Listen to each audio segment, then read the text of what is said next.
Hey everybody, Mr. Royal here.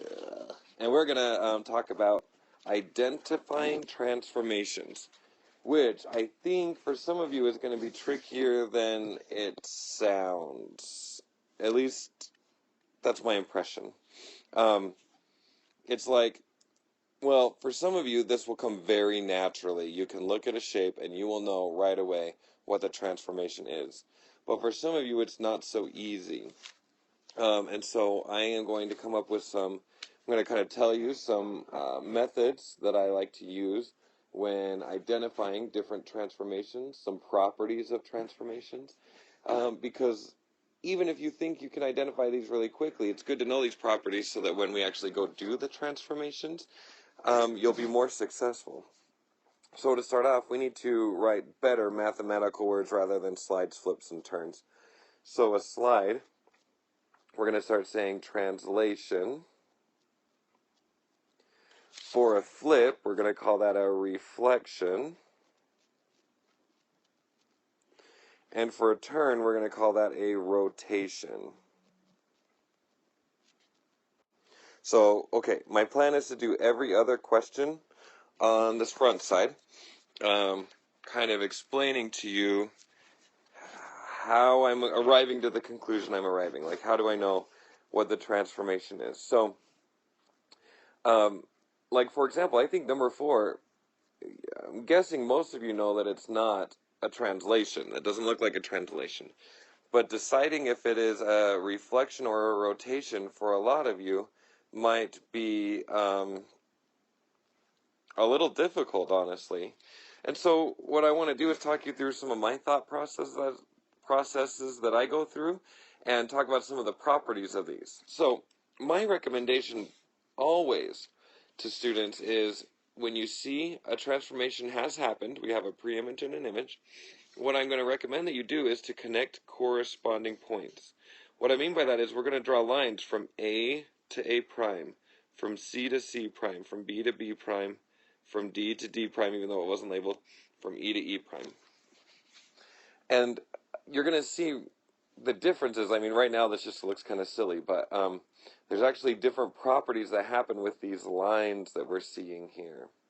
So what I would hope you would start to notice when you look at these lines that I have here is, for example, these lines are all parallel. They're parallel to one another, and that they're different lengths. Well, it turns out that when you connect corresponding points and you get parallel lines, the way that we have them, that are different lengths, this is a reflection. And the question doesn't ask you to find where the mirror is, where is the line of reflection, but I kind of want to show you, just because I think it's important to understand why this is a reflection. If you go to these red lines that I've drawn here and you find the middle of those lines, just kind of estimating the middles are about there, well, isn't it kind of weird that the middles of those lines are forming a line by themselves?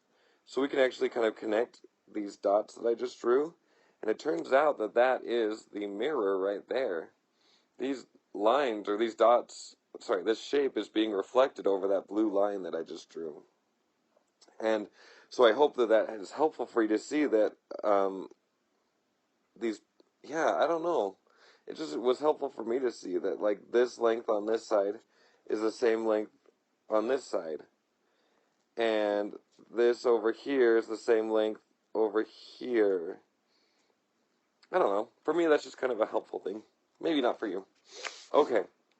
So let's come over to question 6 and do the same thing. I'm going to connect corresponding points. So I've got A to A prime, B to B prime, C to C prime, D to D prime, I forgot to label that, and E to E prime over here.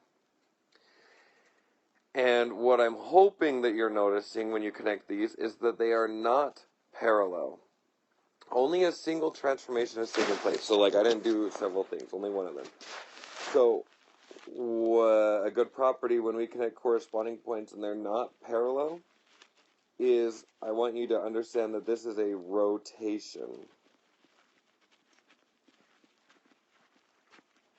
Like that. It's a rotation. And again, I'm not asking you to do this on this question, but I do kind of want to show you where the center of rotation is. What am I turning around? Turns out that the center of rotation for this question right here is this point right here.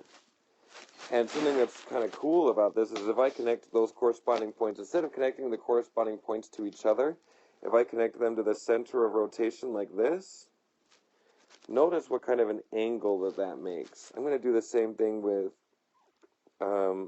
B and B prime. Why don't I go ahead and do the same thing with A and A prime?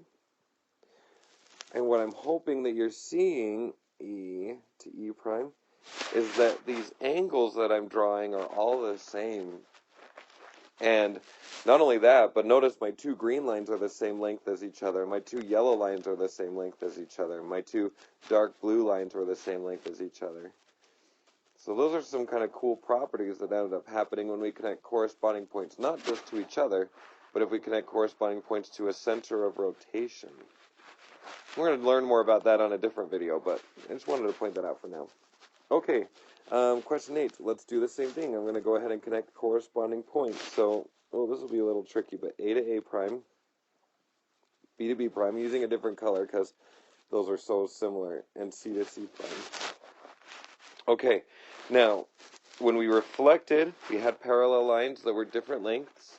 When we rotated and connected corresponding points, remember that they were not parallel. They kind of crossed each other like this in different ways. Kind of looked a little ugly. And now, with this transformation down here, I've connected corresponding points, and I've got parallel lines again. But this time, the lines all seem to be the exact same length. Turns out that when you connect corresponding points, and those lines you draw are the same length and parallel, this is a translation.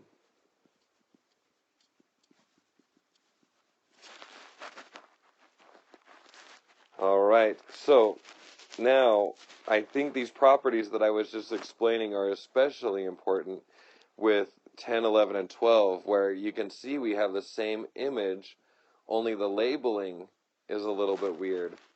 So, let me connect corresponding points for question 10. B to B prime, C to C prime, D to D prime. I'll use a different color for A to A prime, A to A prime. And it looks like these are all parallel lines that are the same length. This is another example of a translation happening here. Let's go to question 12. B to B prime, C to C prime. Let me use a different color for A to A prime. And D to D prime.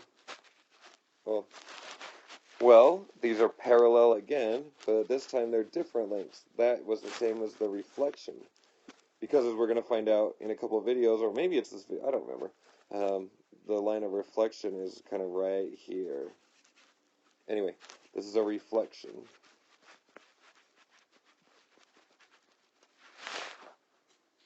Okay, let's go on to the back side here. So the back side is asking us to get a little bit more detailed about things, and I didn't know a better way to make this question. This is a little tricky, but first we need to determine the transformation. So why don't I go ahead and help you with question 13. So question 13 says, ignore this part up here for right now. Okay, so question 13, we need to say what the transformation is. So once again, let me connect corresponding points. It's just going to help me see things better. Alright, we've got parallel lines here that are the same length, which means we've got a slide. Or, why did I do, oh my gosh, that was awful. A slide, which is also called a translation. Now, if it's a translation, I'm going to come up to this blue box, and I want to answer these two questions here.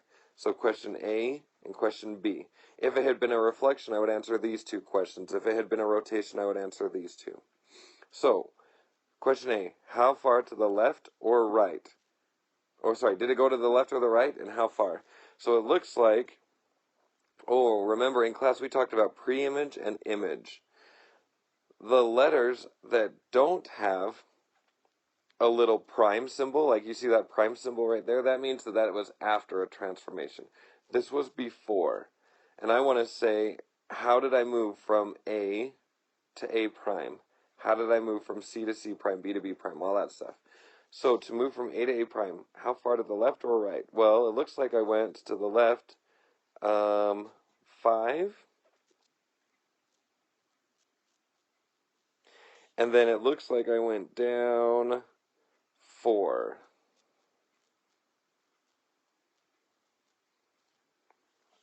Okay? And then you'll do the same thing for these other questions. Why don't I go ahead, just because this is a little bit tricky, I'll do question 17 with you. Okay. So, connect corresponding, B and B prime are already connected. I'll connect A to A prime, C to C prime. We're getting parallel lines here that are different lengths, which means, if you remember from the front side, that is a reflection.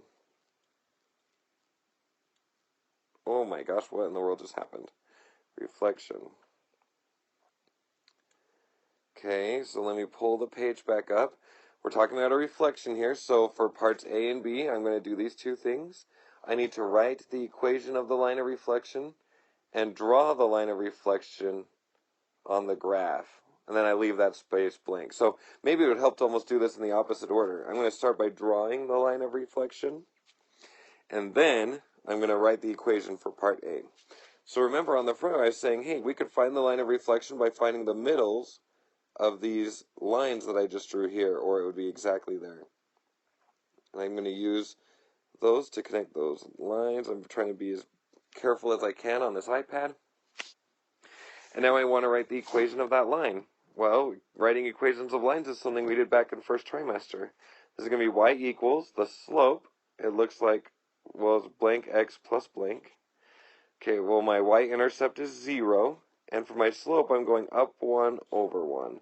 So 1 over 1 is just 1. Or that equation actually simplifies to be y equals x if you prefer to write it that way. Okay.